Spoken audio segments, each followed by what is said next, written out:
सबसे पहले तो तमाम मीडिया बंधु जो इस प्रेस कॉन्फ्रेंस में आए, आप सभी का यहाँ धन्यवाद है ओबीसी मोर्चा के माध्यम से।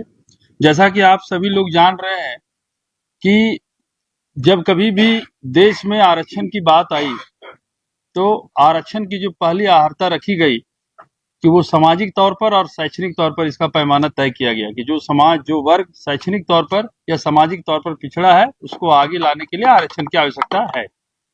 सवाल ये है कि झारखंड के परिवेश में अगर हम बात करें परिप्रेक्ष्य में, तो झारखंड अलग होने के साथ साथ 26% आबादी एसटी का है, उसको 26% है सो मिल गया।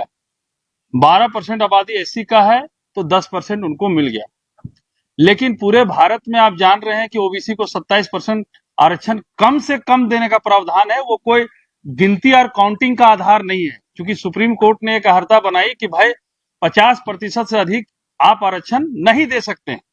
तो वैसी परिस्थिति में उन लोगों ने आंकड़ा ये बनाया कि 7.5% है सो एसटी को देना है, 12% के करीब है सो 15% एससी को देना है, तो 50 में बच गया कितना, तो 27%, तो 49.5% टोटल मिलाकर के आरक्षण का पैमाना तय किया गया। सवाल ये है कि जब आबादी 54% है तो भाई झारखंड में 14% मात्र क्यों?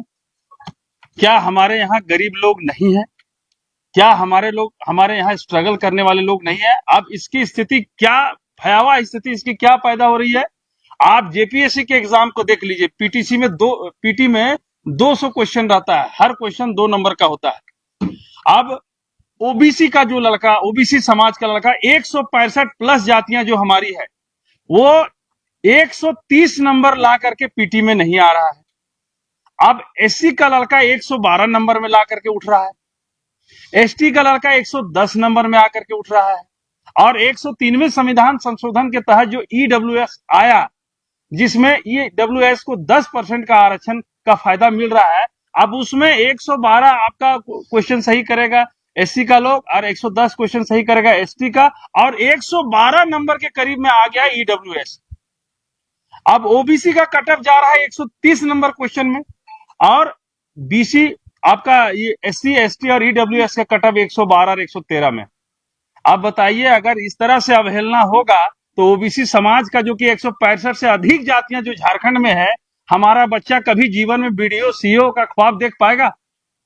क्या कभी बीडीओ सीओ हमारा बच्चा बन पाएगा? अभी हाल में रेलवे का रिजल्ट आया है, उसमें ओबीसी का कट ऑफ कितना गया है? 70%। ईडब्ल्यूएस का कट ऑफ कितना है? 58%, 56%। अब कहां 56 नंबर और कहां 70 नंबर? तो आप एक कहते हैं कि भाई आप आगड़े के हैं और हम लोग पिछड़े के हैं। चलिए ठीक है, तो जब ओबीसी का ही बच्चा सबसे अधिक नंबर ला करके आ रहा है तो हम लोग फिर पिछड़े और BC1 और BC2 और क्लासिफिकेशन और क्रीमी लेयर क्यों भाई? हम लोग को आप बांट रहे हैं, जैसे अंग्रेज उस समय हम लोग को बांटा हिंदू मुस्लिम में, जातिवाद में बांटा, वैसे आप कहीं ऐसा कोई क्रोनोलॉजी तो सेटअप नहीं कर रहा है। तो ओबीसी समाज को BC1 में बांटो, BC2 में बांटो, और साथ ही साथ और कुछ बच जाए तो क्रीमी लेयर में बांटो। तो सवाल ये है कि जब जनसंख्या की सबसे अधिक भागीदारी हम लोगों की है और आरक्षण 14% दे रहे हैं, तो ये जो समाज है ओबीसी समाज, क्या सड़क पर भीख मांगेगा? ब्यूरोक्रेट्स में आप ही जाते हैं, जितने भी न्यायालय हैं, चीफ जस्टिस से लेकर के सब कुछ है, आप जुडिशियरी में आप ही हैं। तो सवाल ये है कि जुडिशियरी और एग्जीक्यूटिव में आप ही है, तो ओबीसी समाज कहां जाएगा? दूसरा बात है, क्या हमारे समाज को कोई राजनीतिक आरक्षण है? क्या कहा गया है राज्य में कहीं में? जैसे राज्य को ये प्रावधान है, विशेष प्रावधान है 15(4) और 16(4) के तहत, कि राज्य सरकार अगर चाहे तो सामाजिक तौर पर और शैक्षणिक तौर पर जो वर्ग पिछड़ा हुआ है उसको है सो आप अलग से उसको आरक्षण दे सकते हैं, जिसके तहत तमिलनाडु में 69% आरक्षण का प्रावधान है। सवाल है ये है कि क्या राज्य सरकार को ये नहीं दिख रहा है कि तमिलनाडु सरकार 69% का आरक्षण दे रही है? आप ईडब्ल्यूएस दिए, हमको ठीक लगा। आप एसटी को भी 26% दिए, हमको भी ठीक लगा। आप 10% एससी को भी दे रहे हैं तो हमको ठीक जा रही है। क्रोनोलॉजी को समझिए, पूरे देश में 10% अगर ईडब्ल्यूएस के लोग हैं, उसके पैमाना में आने वाले लोग हैं, तो मोटा मोटी ईडब्ल्यूएस को 10% मिल गया। ये अलग बात है कि ये लोग चूंकि ज्यादा पढ़ा लिखा है तो कान इधर से पकड़ के हम लोग को समझा रहा है कि नहीं, जो इकोनॉमिकली जो वीकर सेक्शन है उसको 10% दिया जा रहा है। सवाल यह है कि जब आपका जनसंख्या ही 10% के अंदर निहित है और आपको ईडब्ल्यूएस के तहत आपको 10% मिल रहा है, तो फिर वीकर सेक्शन कहने का क्या मतलब है? वो तो 100 आउट ऑफ 100 आप लोग आ गए। दूसरा बात यह है कि जब हम लोगों का बात होगा, जब हम लोगों की बात होगी, तो आपको ये पैमाना तो तय करना होगा ना। हमको किसी से कोई तकलीफ नहीं है, लेकिन जब हमारी आबादी जब 54% है आज की तारीख में, तो आप 14% में हमको क्यों लटका के रखें? क्या ये समाज का नैतिक जिम्मेवारी नहीं है? किसी भी वर्ग का हो, आगे हो पीछे हो, एससी हो एसटी हो, क्या उनका नैतिक जिम्मेवारी नहीं है कि समाज के बच्चे भी आगे आए? जब कोई आंदोलन होता है तो सबका साथ देते हैं। हमको ईडब्ल्यूएस या किसी से कोई, हमको मन में कोई गुरेज नहीं है। पक्का है ऊपर वाले लोग में भी बहुत अमीर गरीब है, और अगर आप पैमाना बनाते हैं अमीरी गरीबी का, तो इस आरक्षण के मुद्दे को हटाइए, उसमें कोई बुराई नहीं। तो बहुत सीधा शब्द में और स्पष्ट शब्द में हम लोग कहने आए हैं कि देखिए, आज तक जो ओबीसी का आधिकारिक मंच जो भी बना और लोग आपस में जो लड़ाई किए, बट के किए, और लोगों ने ये परसेप्शन भी पैदा कर दिया कि ये जाति अलग है, ये तेली साहू है, ये सुंडी साहू है, ये आहिर समाज का है, ये जसवाल है, तो ये फलाना है, ये ढिमका है। लोगों ने परसेप्शन ये रेडी किया कि ये लोग कभी एकजुट नहीं हो पाए। लेकिन अभी जैसा विजय भैया बोल रहे थे और हमारे जितने भी साथी वो लोग बोलेंगे, हम लोग सभी को बिना किसी लाग लपेट के एक मंच में आकर के सरकार के विरोध में, एक मंच में आकर के हम लोग एक सपाट होकर के लड़ाई करने जा रहे हैं। और जो इस बार की लड़ाई होगी, वो हम लोग अपना हक अधिकार का लड़ाई लेकर के बैठेंगे। अब ये नहीं होगा कि फलाना मंच 10 आदमी बैठ करके वहां अपना लाग लपेट कर रहा है, कोई गुमला में कर रहा है, कोई फलाना कर रहा है। हम लोग सभी जाति के लोग, ओबीसी समाज के लोग एक मंच में आकर के सरकार के साथ आर पार की लड़ाई लड़ने जा रहे हैं, और ये विस्तृत रूप पे स्टेप वाइज होगा। इसकी भी आपको समय समय पर जानकारी दी जाएगी। बहुत बहुत धन्यवाद। मैं चाहूंगा कि सूरज सिंह जी आप लोग को एड्रेस करें। मेरा नाम सूरज कुमार साहू हुआ, सारे लोग को बता, ये सूरज कुमार सिंह हुए जो आपको अभी एड्रेस करेंगे।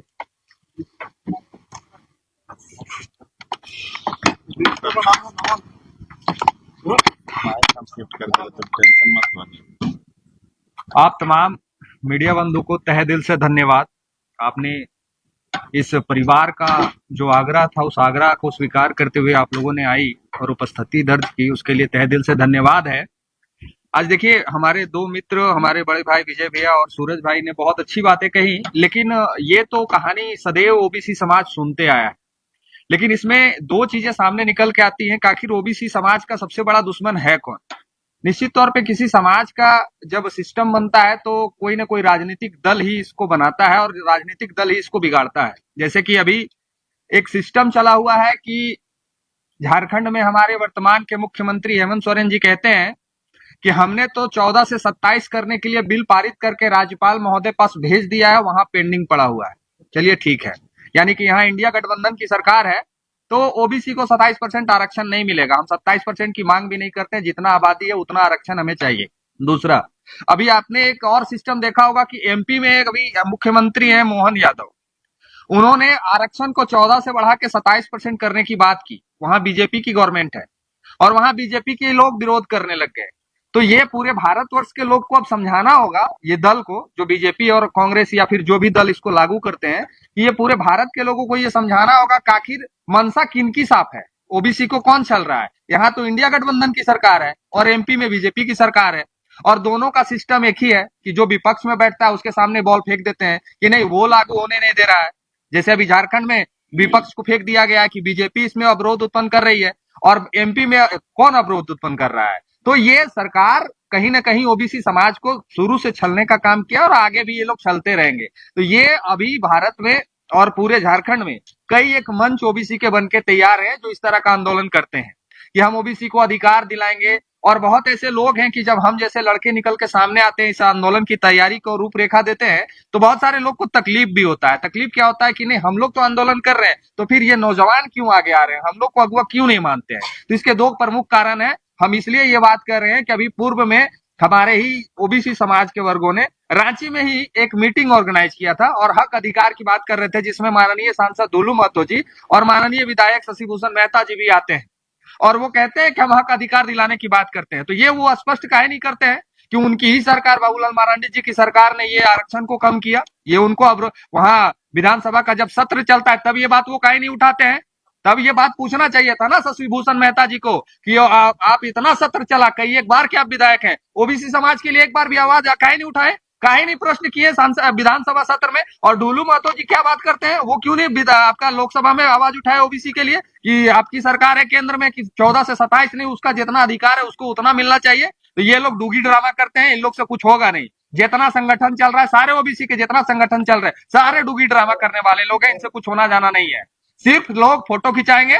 और ताज्जुब तो इस बात की है, हम अगर ओबीसी की बात करने आए हैं आपके पीस, हम आपके पास ओबीसी समाज के हक की बात करने आए हैं, तो हम तो आपको बताएंगे ना कि हम क्या करने का विचार कर रहे हैं, हमारा क्या मांग है। तो यहाँ तो आंदोलन तो होता है लेकिन एसी के कमरों में होता है, और वो एसी के कमरे में फोटो खिंचा के मीडिया में आ जाता है कि ओबीसी को आंदोलन में बैठाया जाएगा, ओबीसी का अधिकार दिलाया जाएगा। तो पूछना हम ये चाहते हैं, हमारे जितना नेतृत्व करता है, जो हमारे पूर्वज हैं या फिर हमारे जो शीर्ष के लोग हैं, उनसे पूछना चाहते हैं कि अधिकार ओबीसी को कैसे मिलेगा। और ये बार बार जो नया नया कहानी रच दिया जाता है कि वो नहीं तैयार हो रहा है, वो नहीं तैयार हो रहा है, कौन नहीं तैयार हो रहा है, ये स्पष्ट अब ओबीसी समाज जानना चाहती है कि कौन नहीं तैयार हो रहा है। अगर आप कहते हैं कि बीजेपी यहाँ पे नहीं तैयार हो रही है, तो आप स्पष्ट करिए कि बीजेपी तैयार नहीं हो रही है, और बीजेपी के सारे लीडर ये स्पष्ट करें कि हम नहीं चाहते ओबीसी का आरक्षण मिले।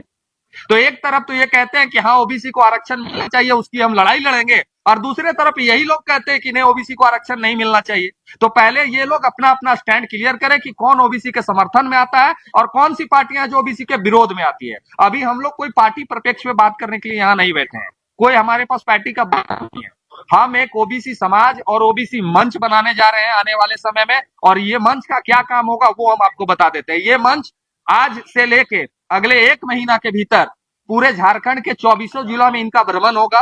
हर वो पंचायत, हर वो गांव तक, हर एक घर तक पहुंचेगा जहां ओबीसी समाज रहता है, जो सो गया है उसको जगाने का काम करेगा। और आने वाले 1 महीने के बाद, आने वाले 1 महीने के बाद, चाहे वो महीना नवंबर का हो या स्टार्टिंग दिसंबर का हो, इसी रांची के मोराबादी मैदान में कम से कम ओबीसी समाज के 5 लाख लोगों को हम लोग आह्वान करने जा रहे हैं, और उसको ये बताने जा रहे हैं सरकार को कि अगर आप नहीं तैयार होइएगा तो यही ओबीसी है जो केंद्र में भी सरकार को बैठाई है, और यही ओबीसी है जो केंद्र से सरकार को उतार के बैठा भी देगी नीचे जमीन पे। तो ये अब स्पष्ट हम लोग करने जा रहे हैं, और हम आप तमाम मीडिया बंधु के माध्यम से और झारखंड में जितने लोग या फिर बाहर में जितने लोग देख रहे हैं, वो सभी से आह्वान है कि इस मंच को आप आइए, स्वीकारिए, और ओबीसी का अधिकार जो छीना गया है, बहुत विस्तार पूर्वक बहुत कुछ कहानियां हैं जो एक प्रेस कॉन्फ्रेंस में पूरी नहीं की जा सकती है। चाहे वो 50% सुप्रीम कोर्ट का जो टैग लगा है वो कैसे हटेगा, या फिर कर्नाटक तमिलनाडु में 69% आरक्षण है वो क्यों दिया जा रहा है,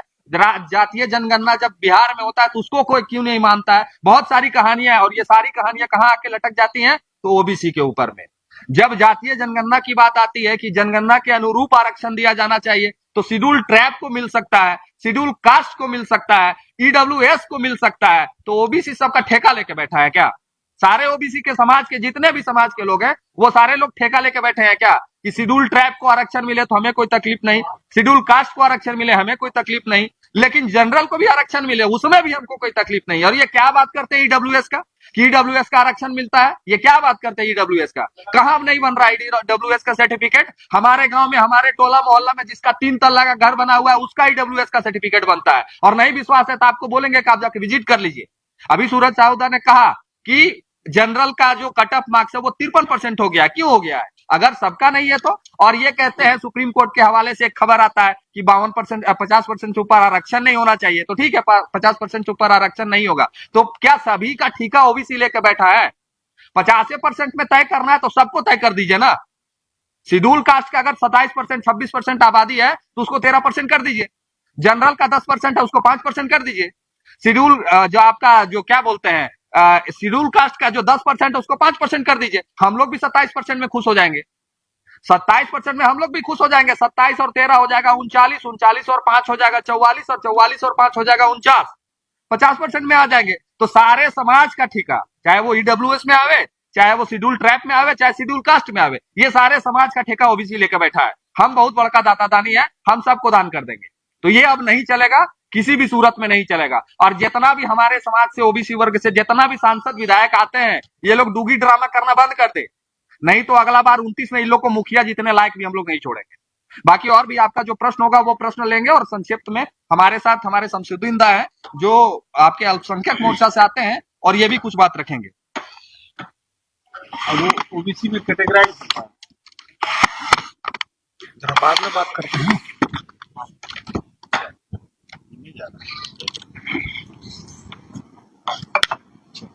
अब हम लोगों ओबीसी जो समाज हम लोग हैं, धैर्य टूटने लगा है।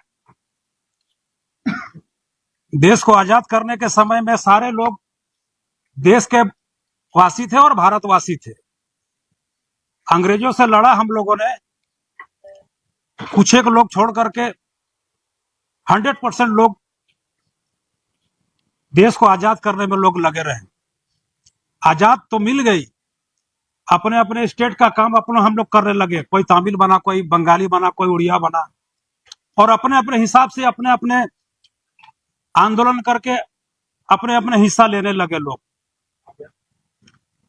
लेकिन अब झारखंड में इस तरह का होने लगा है कि ओबीसी का कोई कहीं पर जगह मिलने वाला नहीं है, क्योंकि ओबीसी को सीधे सीधे मतलब कि कह दिया जाता है कि थोड़े से समुदाय हर जाति में लोग बटे हुए हैं। हमारा झारखंड बना आदिवासी हित के लिए, आदिवासी विधायक बने हमारे, आदिवासी आरक्षण विधायक बने हमारे, लेकिन वो आज हमारे आवाज या हमारे भलाई के लिए कोई कहीं पर आवाज नहीं उठाते हैं, चाहे विधानसभा हो चाहे लोकसभा हो। ओबीसी हमेशा लोगों की मदद करता रहा, झारखंड मुक्ति मोर्चा को बनाया, कांग्रेस को लेके चल रहा है, बीजेपी को लेके चल रहा है, अन्य अदर दल जो हमारे हैं वो उनको लेके चल रहा है। लेकिन ओबीसी का कहीं पर भी कोई सुध लेने वाला नहीं। आज हमारे झारखंड में इस तरह का विवाद पैदा कर दिया गया है, आदिवासी को एक तरफ कर दिया गया है, एक तरफ कुर्मी को कर दिया गया है। अगर हम इसी तरह अगर हमें बांटता रहा बार हम बढ़ते रहे तो हमारा तो अस्तित्व ही खत्म हो जाएगा। आदिवासी कहेगा कि नहीं हम आदिवासी हैं, हमारा ही झारखंड है। कुर्मी कह रहा है कि हमारा ही झारखंड है, हम आदिवासी बनना चाह रहे हैं। अरे भाई ठीक है, हम सारे लोग मतलब ये चीज हम लोग मानते हैं, लेकिन हमारा झारखंड आज कहां है सभी को पता है। झारखंड वासी को किसी को पता नहीं है। आज झारखंड वासी तरस्त हैं अपने गांव के अंदर रहने के लिए। गांव में कोई सुख सुविधा नहीं है, लेकिन हमारा झारखंड सरकार, हम ये करना चाह रहे हैं अब कि जो बुद्धिजीवी लोग हैं, जो जेंटल लोग हैं, जो कर सकते हैं, जो डाइनिंग टेबल तक हमको ले जा सकते हैं, वैसे लोगों को अब आगे करेंगे और झारखंड का विकास करने में काम में लाएंगे। अब हम लोग अब अगर यदि हमको जाति पाति में अगर बांटता है तो ये अब हम होने नहीं देंगे। जाति पाति में बांट करके हमारे सूर्य हंसता जैसे लोगों को रद्दी करके मारा गया। जितने उनके लोग जितने भी समर्थक थे या जो दुश्मन थे, सारे लोगों ने हाथ साफ किया। हमारा झारखंड सरकार कहां था? आप तो कहते हैं कि जो हम अबुआ सरकार है हमारा, वो तो आदिवासी था, वो हम उसी के बीच में पीसते। अब हमें यह समझना है, हमें लोगों को समझाना है कि भाई अगर जो हमारा रास्ता बनता है झारखंड सरकार के तरफ से या केंद्र सरकार के तरफ से, वो रास्ता को हमें अपनाना है और ओबीसी को आगे बढ़ाना है। अगर ये समूह अगर हमारा अलग अलग भी बन जाता है तो हमारा उसमें फायदा है। बीच का आदमी तीसरा चौथा कोई घुस नहीं पाएगा। हमारा मतलब कि जो रास्ता बनाना है वो मकसद में कामयाब हो जाएंगे। इसलिए आज जो हम लोगों का सूरज साहू जी का, सूरज कुमार सिंह जी का, विजय कुमार महतो जी का, विजय कुमार साहू जी का बहुत बड़ा योगदान है, जो आज इस प्लेटफॉर्म पर हम लोग बैठे हैं और इसको हम लोग आगे ले जाने का आगाज कर रहे हैं। बहुत बहुत धन्यवाद देते हैं इन लोगों को। और आने वाले समय में हम लोगों का बृहद काल बने, बृहद जगह बने, ये हम कहना चाहेंगे। चलिए, सभी को बहुत बहुत जोहार। आज हम लोग यहाँ पे बैठे हैं, जैसे आप लोग देख रहे हैं कि हमारे सूरज साहू जी, विजय दा, सूरज कुमार सिंह जी और हमारे अल्पसंख्यक मोर्चा के और बहुत सारे तमाम पदाधिकारी यहाँ बैठे हुए हैं। सभी हम लोग ओबीसी मोर्चा का यहाँ पे बात करने आए हैं और ओबीसी को जो हक अधिकार का बात है वो हम लोग को झारखंड सरकार हो या केंद्र सरकार हो, उससे मांग है कि जल्द से जल्द हम लोग का जो भी 27% हो या जैसी आबादी वैसे हिस्सेदारी उस पर हम लोग को लागू किया जाए। और मैं ज़्यादा लंबा आप लोग को कुछ बताऊंगा नहीं। मेरे पास एक लेटर है झारखंड सरकार का, जब हमारा झारखंड अलग हुआ था 2000 में, तो उस समय एक नोटिफिकेशन निकला था कार्मिक प्रशासनिक सुधार तथा राज्य भाषा विभाग से। तो इस विभाग का एक लेटर हमारे पास है जिसमें साफ साफ लिखा हुआ था कि केंद्र में जो आरक्षण पूरे इंडिया के लिए जारी किया गया था, पूरे भारत के लिए जारी किया गया था, उसमें ये साफ साफ लिखा हुआ है कि एसटी का आबादी जिसका है उसके हिसाब से इसमें आरक्षण 7.5% दिया गया है। एससी का आबादी 15% था तो 15% उनको मिला हुआ आरक्षण। ओबीसी को 27% आरक्षण था आबादी के हिसाब से और बाकी आपका जनरल कास्ट के लिए छोड़ दिया गया था। लेकिन 2002 में बाबूलाल मरांडी की सरकार ने यहाँ पे हम लोगों को ठगने और छलने का काम करते हुए जिला वाइज उनका रोस्टर जारी किया गया, जिसमें पूरे झारखंड में आदिवासियों को, शेड्यूल ट्राइब को 26% आरक्षण दिया, एससी को 10% आरक्षण दिया और ओबीसी को 27 से घटा के 14% करने का काम किया, जिसमें कि 7 जिला, जिसमें पहला आता है 5 जिला खूंटी, गुमला, सिमडेगा, लोहरदगा और रांची, इसमें हमारा आरक्षण और पूर्वी सिंहभूम, लातेहार हम लोग का शून्य कर दिया गया आरक्षण। उनका कहना है कि हमारा इस जिला में एक भी ओबीसी नहीं रहते, यानी शून्य है। तो आज जो भी हमारा वहाँ पे वैकेंसी निकलता है इस जिले में, सारे वैकेंसियों में हमारा ओबीसी वर्ग वंचित है, शोषित है और किसी भी तरह का किसी वैकेंसी में उनका कोई भी कॉलम नहीं दिया गया है। हाल में ही 11 मार्च 2025 को एक वैकेंसी निकला था एएनएम का, जिसमें ये पांचों जिला में BC1, BC2, ओबीसी के माध्यम से टोटल हम लोग का 0 कर दिया गया, जिसमें भी एक भी हमारा सीट नहीं रहा। तो मैं बस यही कहना चाहूंगा कि पूरे झारखंड में 14% का आरक्षण हम लोग को लॉलीपॉप दिया गया है और 7 जिला में, जो कि 2002 में इस नोटिफिकेशन में साफ साफ लिखा हुआ है कि बाबूलाल मरांडी जी की सरकार ने यहाँ पे 5 जिला में हम लोगों को ठगने का काम किया। उसके बाद 2023 में अभी की जो वर्तमान सरकार है, जेएमएम की सरकार है, इंडी गठबंधन की सरकार है, उन्होंने भी 2 जिला बढ़ाते हुए ये हमारा 7 जिला में ओबीसी आरक्षण को 0 कर दिया है। तो ये दोनों ही सरकार ओबीसी विरोधी है और ओबीसी को हमेशा ठगने काम कर रहा है।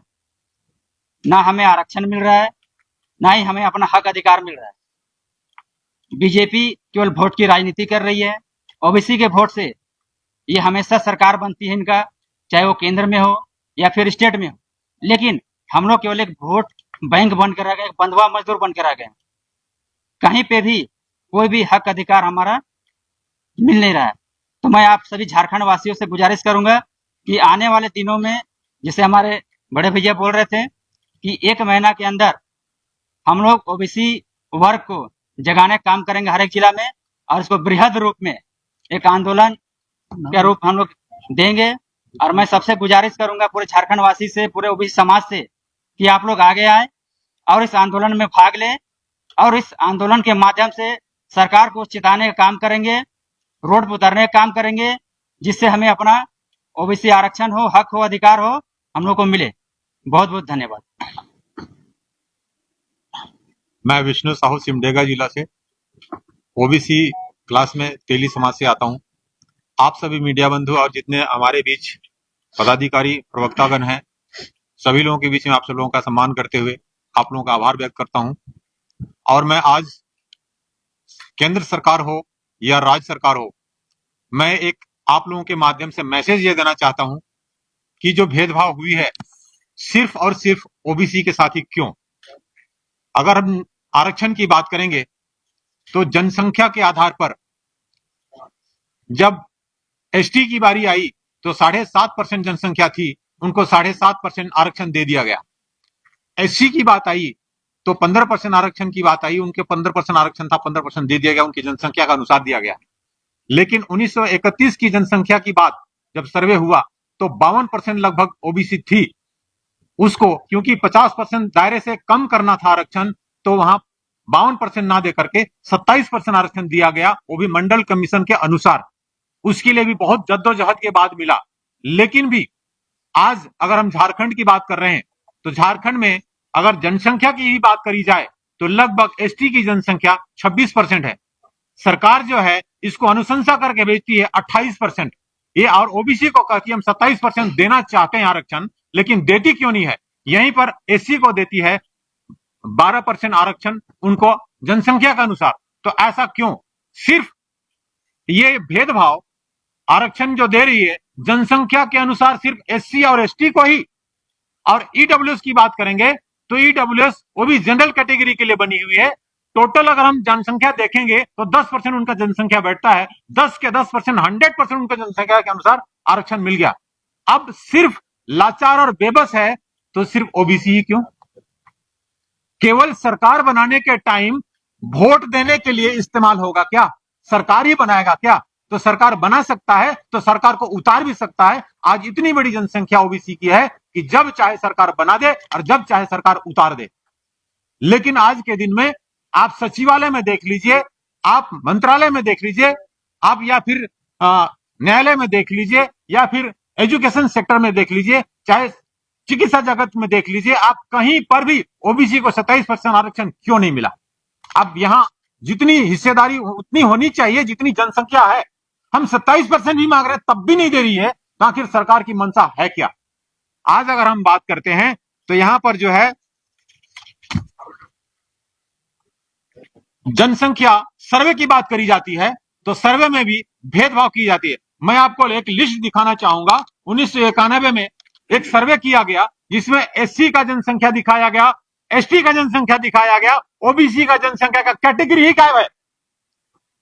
क्या भारत में ओबीसी कैटेगरी रहती नहीं है क्या? पशु पक्षियों का, शेर का, चीता का गिनती होता है, लेकिन ओबीसी का गिनती नहीं है। क्यों नहीं है?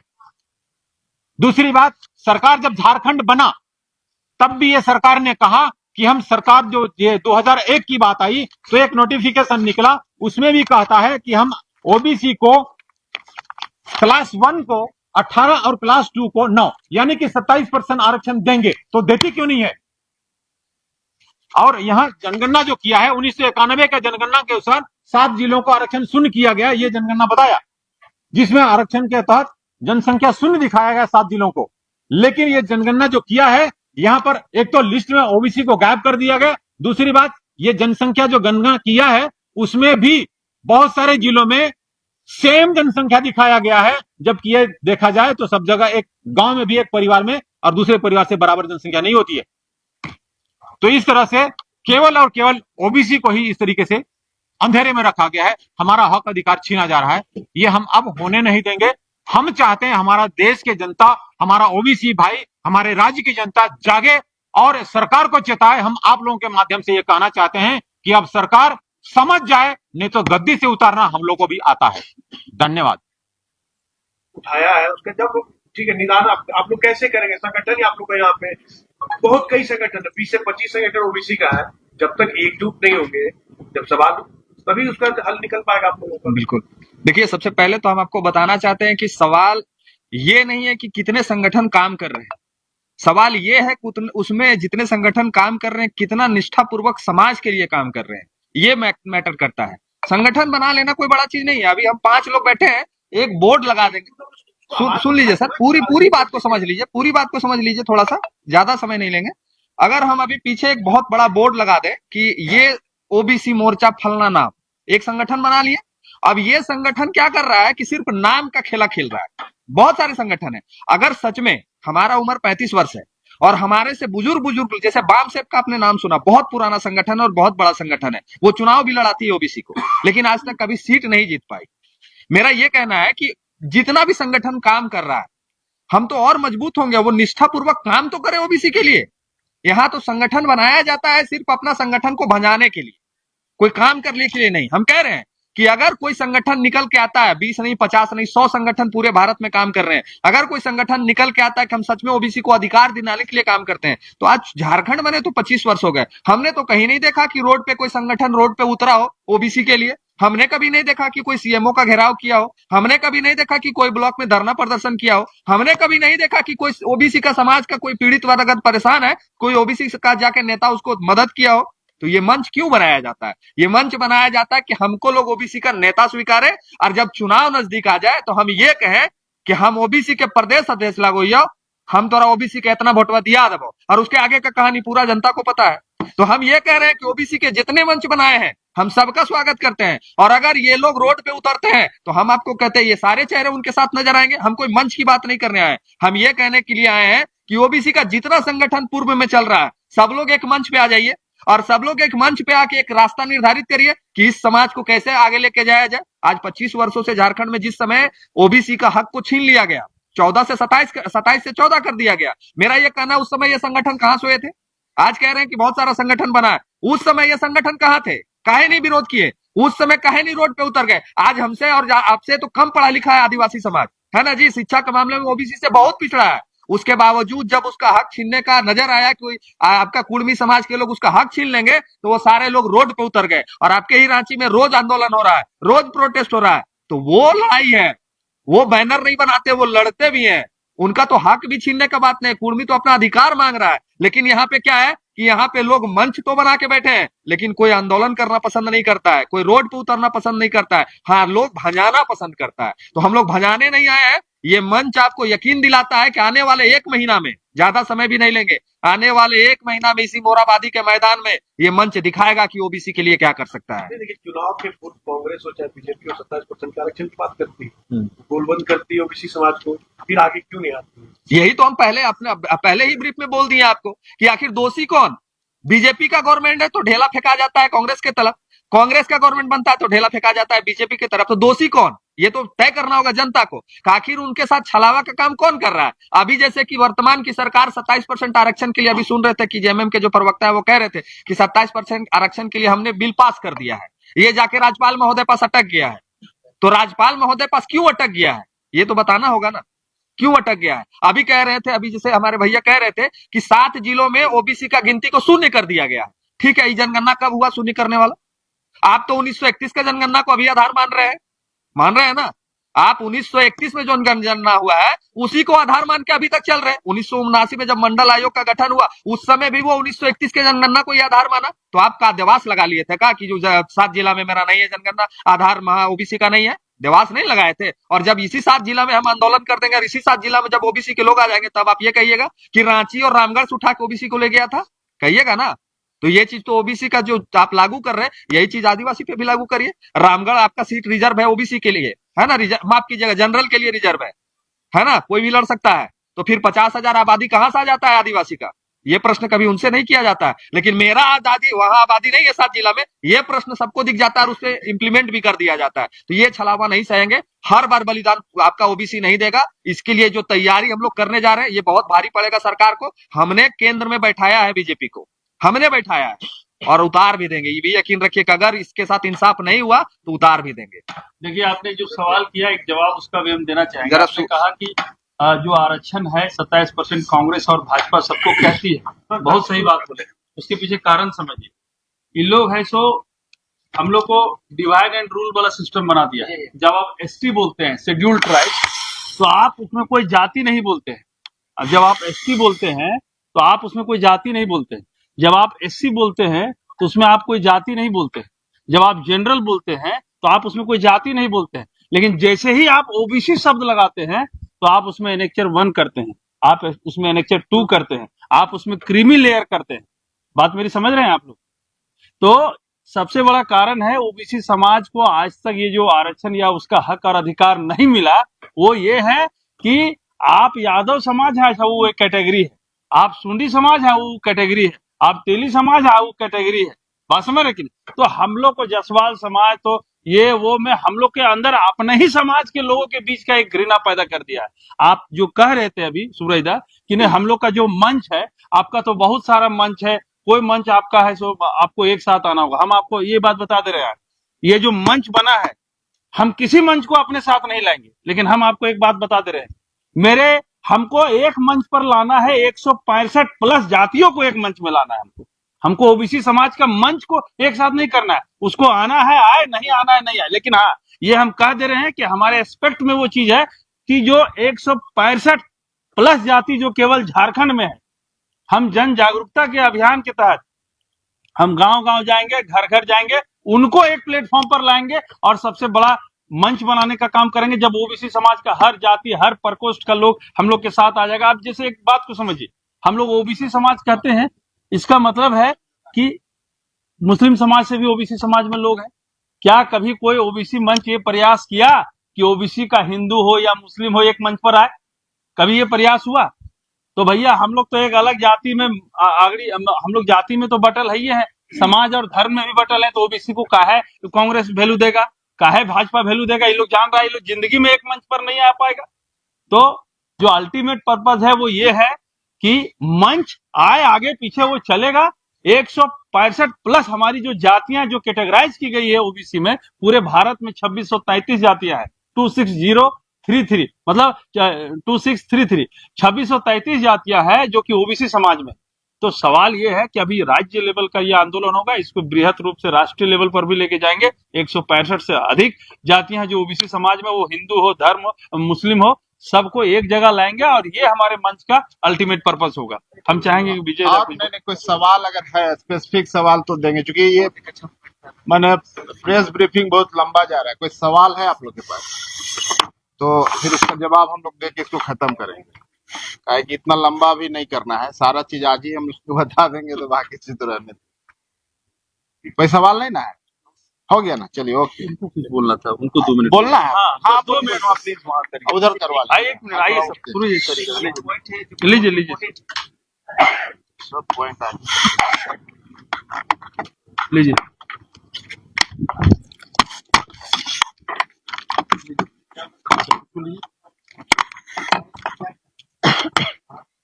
करो मीडिया बंधु बहुत बहुत धन्यवाद। मैं खूंटी जिला से कुमार ब्रजकिशोर कुछ बात आपके माध्यम से रखना चाह रहा हूं कि जैसे कि हमारे सूरज सिंह जी बोले कि जो विधेयक पास हुआ था, पारित किया गया था 2022 में, तत्कालीन सरकार जेएमएम की सरकार थी, हेमंत सोरेन की सरकार थी। ये कह के रोक दिया गया था राज्यपाल जी के पास में से कि अभी तक पिछड़ा वर्ग आयोग का गठन के द्वारा हमें किसी तरह का अनुशंसा या किसी तरह का कुछ मिला नहीं। लेकिन मैं आज कहना चाहता हूं, आज तो आपके पास में पिछड़ा आयोग भी है और उसके अध्यक्ष भी है, तो रुकी हुई क्यों है भाई? हमारा आरक्षण पास कर दीजिए ना। जैसे कि हम खूंटी जिला से मैं आता हूं, वो हमारा 24% है ओबीसी, लेकिन शून्य घोषित किया गया है। तो हमेशा से ये दोनों ही सरकार, चाहे बीजेपी की हो या कांग्रेस की हो, हमेशा इन्होंने छलने का काम किया है। आज मैं ओबीसी वर्ग के प्रत्येक युवाओं से कहना चाहूंगा कि कुंभकर्ण की नींद छोड़ दो भाइयों, आ जाओ, जग जाओ, क्योंकि अब लड़ने का आर पार का समय है। बस इतना ही कह के अपनी वाणी को विराम देता हूं। बहुत बहुत धन्यवाद।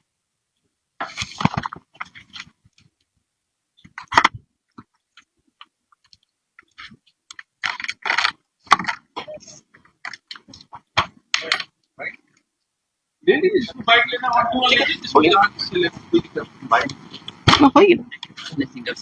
नहीं होगी, काफी काफी काफी ऑलरेडी बहुत लंबा हो चुका है।